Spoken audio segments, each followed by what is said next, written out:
Have you guys seen those Backrooms meme videos that have been floating around for months now? Random lads no-clipping into what seems like the inside of SpongeBob's balls, just to then get chased around by a PNG of Saul Goodman. Well, guess what? If you're not careful enough while walking around the Rhodes Island land ship, that stuff might happen to your cute ass too. Just that you might not find yourself in the Backrooms, but in the painting of a horny artist instead. And all because this nerd joined us. Today we will talk about Dusk and how her powers allow her to create magical worlds filled with both wonders and suffering, and how similar those are to the Backrooms, with the concepts of unknowingly entering them and getting sent into a world that doesn't make sense, filled with monsters, memes and cute anime girls. Let's start where all good things start, at the beginning. So, how do you enter Dusk's Backrooms? Well, you go to this shack, you open the door and enter it. That's a bit of a letdown, isn't it? Well, let's just say that's essentially what most of the well-documented cases we have of people no-clipping into the Dusk rooms had to do.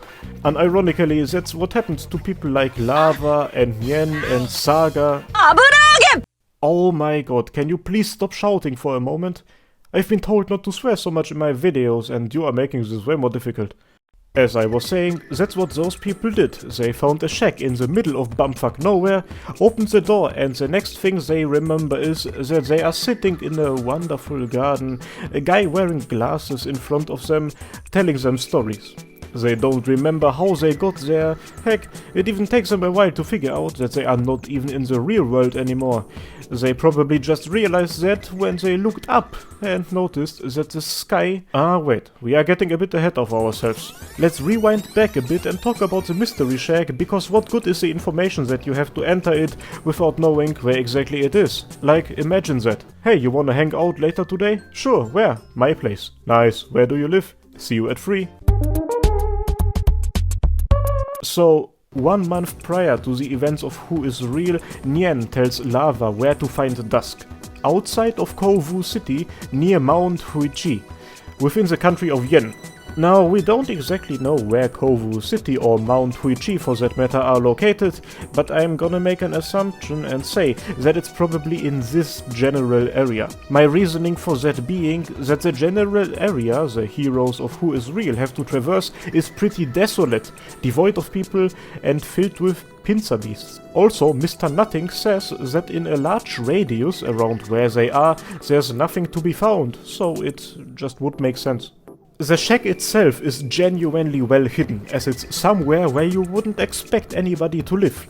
Although the scenery seems to be quite nice, there is no way a shack like that, hidden somewhere in the mountains, has any electricity, water, you name it. On top of that, the building itself just seems rather abandoned, or let's say unlived in. If you find that shack and you are dumb enough to knock on the door, the following will happen. Wait, wrong one. You will find yourself here. A place so weird and beautiful that you don't think it can be real. A place so weird and dangerous that you don't want it to be real. Arknights. Who is real? We actually get a pretty detailed description of what that place is like. The first thing you might notice is that the sky is covered in what seems to be eternal dusk. And quite frankly, it's beautiful. The sky looks like that because both the sun and the moon are out at the same time. And they don't move, they are fixed at their respective positions. This creates a really weird effect. The further west you go, the more night it gets. You walk from the afternoon to the twilight, you could say. This sky covers a settlement called Po Shan village. The inhabitants of it have built their houses on the night side of the village. The farms and markets are built in the day side.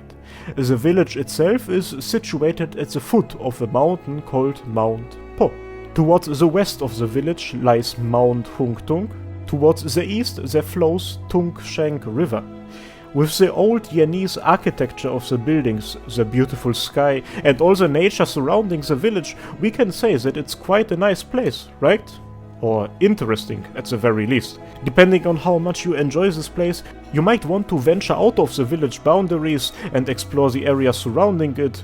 The thing with that is, though, if you will do that, you should be careful, because if you venture too far to the east, you will find yourself at the mountain west of the village. No, you are not playing Super Mario Galaxy and just walked across a whole planet. This is just how this world works. Rather mad, isn't it? Actually, I would say that it is quite nice. A small world with a cute village and some aesthetics. It would be beautiful if it wouldn't try to kill you. There are two types of beings in this weird place. The villagers and the mobs. Let's talk about the first ones first, the random people inhabiting Po Shan village. We mentioned farms and markets earlier, right? The people there live proper, regular lives, about what you would expect for a village like that. Now, you might think that things like a missing day and night cycle should probably freak out the people living there or something, but real talk, they don't mind it. Because they don't know it any differently. They just seemingly have built their society around those conditions. The term day, for example, does not refer to the process of the sun and moon going down and up again, it just refers to the passing of 24 hours. One of the most important figures in that society is the storyteller, and I'm not talking about the Fallout guy from Shoddycast, but about this Donnie right here. He says that Po Shan's villagers usually don't leave this place and that they don't have any knowledge of the outside world apart from what a couple of books they have say. They all just live like that, not even questioning how, for example, the sun and moon working like that might influence the rest of the world. Kinda freaky and creepy, isn't it? But those lads are not the ones who are going to be dangerous for you. No. In the mountains, in the west of this world, there is a threat lurking in the shadows, and it poses great danger. Ink titties. All those enemies you encounter in Who is Real are beings that can be found within this realm, and they are just as hostile as in your runs. They attack the village on a regular basis. The villagers are aware of it, and they have their own way of dealing with those attacks. Since those monsters hate the sun, they will just all evacuate to the gardens in the sunny half of the village in order to essentially hide in the sun. The people who don't manage to escape in time, well, they die. Those ink titties might seem very cute to you, but apparently they are very capable at massacring villagers. They don't seem to actively fight back against them though. When Lava and the Lavas were at the village, they put up a fight against them, allowing many villagers to escape who otherwise wouldn't have been able to escape. Once defeated, the monsters would always turn into black stains and disappear. Puddles of sticky goo, if you wish so. The crew had it really rough, by the way. They defeated the attacking monsters, barely got some rest, and then they got attacked for a second time. They were only 3 people, and although they got supported by Saga at some point, they were far too few to save everybody. Many villagers did not escape. Families were ripped apart, many buildings were destroyed during the fighting. They barely managed to get through this whole thing unharmed themselves. At the end of the day though, they can be proud of the fact that they gave everything to save as many lives as possible. Should have seen the looks on their faces when they learned that their help was absolutely for nothing. After doing their best in defending Po Shan village from the ink titties, Lava and the Lavas went to bed in order to rest, and well, the next day, quote unquote, they woke up. Everything was as if nothing ever happened. The people they saw die are alive, the buildings they saw get destroyed are undamaged, and nobody remembers the attack ever happening. In fact, the villagers can't even remember them. They treat them the same way they did when they first arrived. Yep, there is a hard reset of the entire chunk after every 24-hour cycle.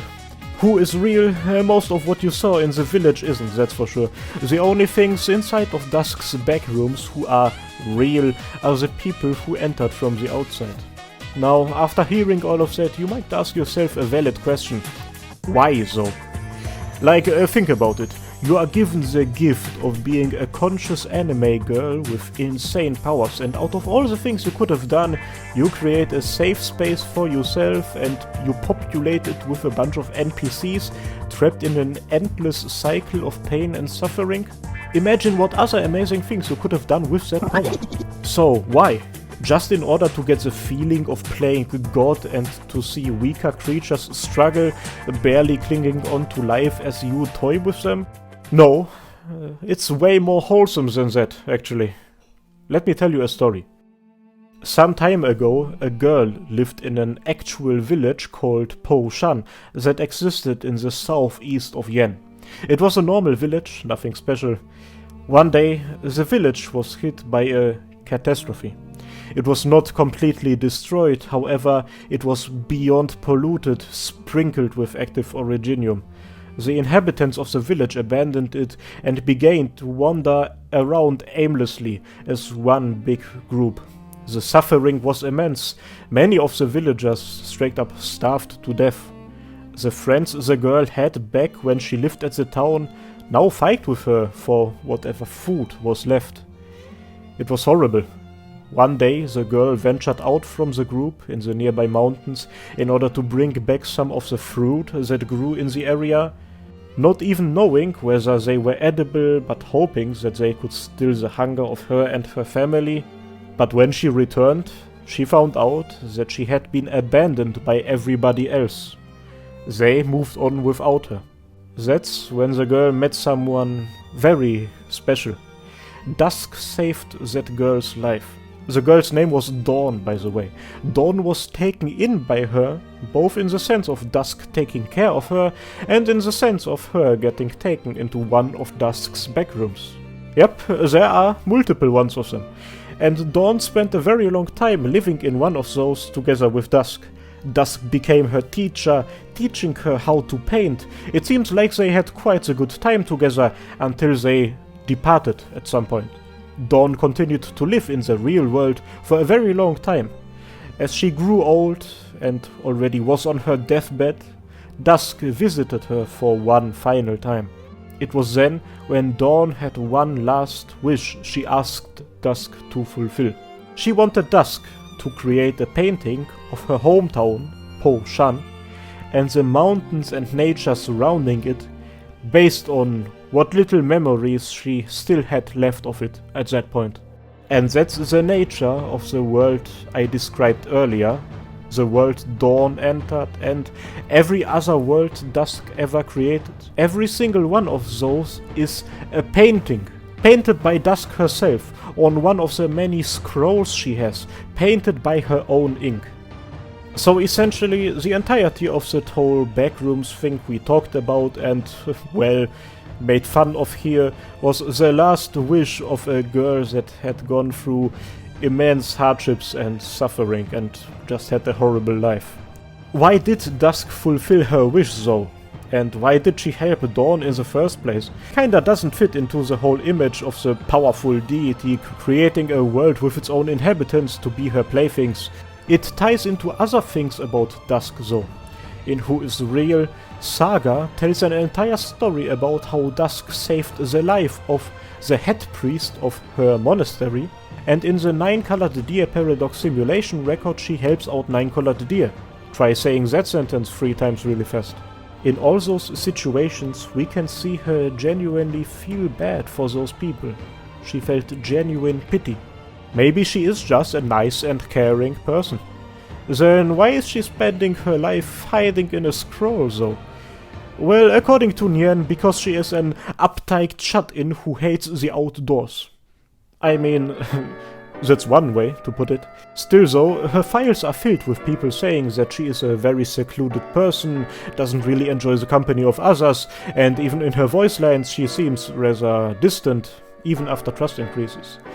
Well, it seems like the easiest way to describe her at the end of the day is that she is an introverted artist who prefers to stay inside of her own world, but at the end of the day can't help but to feel bad for people suffering around her and then helping them out. This was an analysis of Dusk's backroom powers and the quirks in her personality. And now she's staying at Rhodes Island. And the door of her mystery shack, well, now it can be found in a random Rhodes Island corridor. That's not even a joke, she just placed a straight up door into one of the hallways of Rhodes Island that now works as a gateway into her backrooms. And do you know what the funniest thing about that whole Dusk's Backrooms thing is? Usually I would now do this whole if you never even pulled her, you don't have to worry about any of this joke thing.